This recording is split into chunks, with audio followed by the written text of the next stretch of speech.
They call it the death watch, the time condemned prisoners spend until their execution. It is a time of isolation and waiting as the prisoner counts down the last hours of his life. What goes on in their minds in those final moments? Are they reflecting on their actions or hoping for a last-minute miracle? In this video, we take a look at the last hours of prisoners on death row on their last day on Earth. Ted Bundy is a notorious serial killer and rapist who is considered one of the most notorious criminals of the 20th century. Between 1974 and 1978, Bundy left a trail of terror through several states, including Washington, Oregon, Colorado, Utah, and Florida. In 1979 and 1980, Bundy represented himself in 2 trials as he had studied law for several years and knew his way around the courtroom.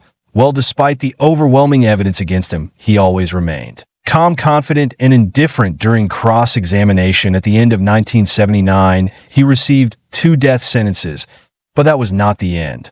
For Ted Bundy in 1980, he was sentenced to death again in another trial for the murder of 2-year-old Kimberly Lee. His last victim in Florida spent nearly a decade in the death row at Florida State Prison, also known as Stark Prison, as is common for inmates on death row. He tried to appeal his sentence several times. During his appeals, he began giving interviews in which he spoke about his crimes and his thought processes, but always in the third person. He talked about his career as a thief and confessed that most of his valuable possessions were stolen. When his execution team was scheduled for July 2, 1986, Bundy finally decided to reveal the whole truth about his crimes. He confessed to 2 detectives that he had killed 30 women. Although some believe he was responsible for the murder of over 100 women, he told how he would return to the places where he had killed his victims to perform sexual acts with their decomposing corpses for days until it was no longer possible. Bundy also confessed to these horrific acts that he had cut off the heads of his victims with a hacksaw and took them home as trophies. After several postponements, Bundy's execution was finally set for January 24, 1989. He made no special requests for his last meal and was given the usual prison meal of steak, hash browns, and toast. However, he lost his appetite and did not touch the food. On the last night of his life, hundreds of people gathered outside the prison, cheered, and waited for his death. Inside, Bundy made his 2 last phone calls to say goodbye to his mother. His last words were, "I want to give my love to my family and friends." He was executed by electroshock at 5:16 p.m. while 2 people attended his execution. As soon as he was declared dead, people lit fireworks in the prison and danced for joy.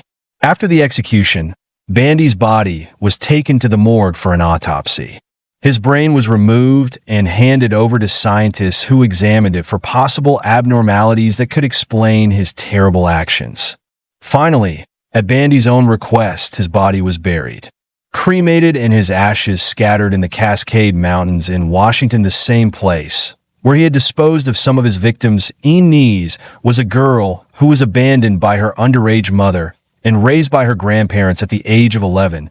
She traded her body at school for drugs, food, and cigarettes. From an early age, involved in sexual transactions, she decided to pursue a career as a prostitute. But before she became a serial killer, she already had a long criminal past and was arrested several times for various crimes, including robberies. Between the ages of 14 and 22, she experienced the worst sides of the world and tried to take her own life 6 times, but without success. While working as a prostitute, she developed an insatiable bloodlust and took it out on 7 men between the ages of 40 and 65. Between 1989 and 1990, this made her known as the Lady of Death. Finally, Ian was arrested in Florida and charged with the murders of 6 men. In court, she claimed to have acted in desperation because the men had sexually assaulted her, even though she had a borderline personality disorder and an antisocial personality disorder diagnosed, was not acquitted. The prosecution argued that she committed the murders for financial reasons. In February 19th, 1993, she was sentenced to death for each murder except one from her imprisonment until her execution. She spent 12 years on death row. Her time on death row was marked by ups and downs. From 2000 onwards, she began making bizarre claims, including that prison guards put saliva and dirt in her food.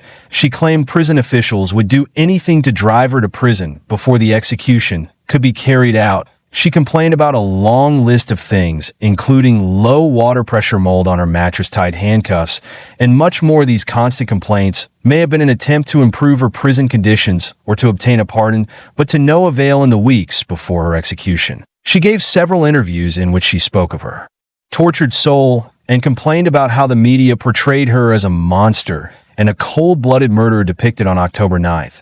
I hope you like our video. If you like, don't forget to hit subscribe button for future interesting videos. Thanks for watching. 2002.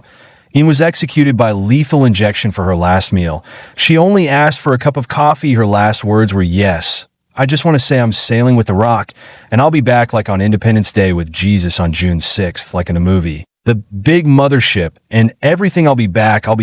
Ian was the second woman to be executed since the reintroduction of the death penalty in Florida in 1976. After her execution, her body was cremated and the ashes given to her childhood friend Bodkins, who had always stood by her despite Bodkins' crimes. Bodkins took the ashes to Michigan and scattered them under a tree during her life. She liked to listen to the album Tiger Lily by Natalie Merchant and asked that a song from it be played at her funeral. This wish was finally granted. Weasley Allen, that began his criminal career from the age of 13, that lasted for over a decade until he eventually became a murderer as a teenager. He offered to babysit his neighbors' children only to abuse them when their parents were away. Over the years, Dort abused more than 50 children. His undoing came in November 1989 when he tried to kidnap a young boy from a Washington movie theater. The subsequent investigation revealed the full extent of Dort's heinous acts. It turned out that Dort was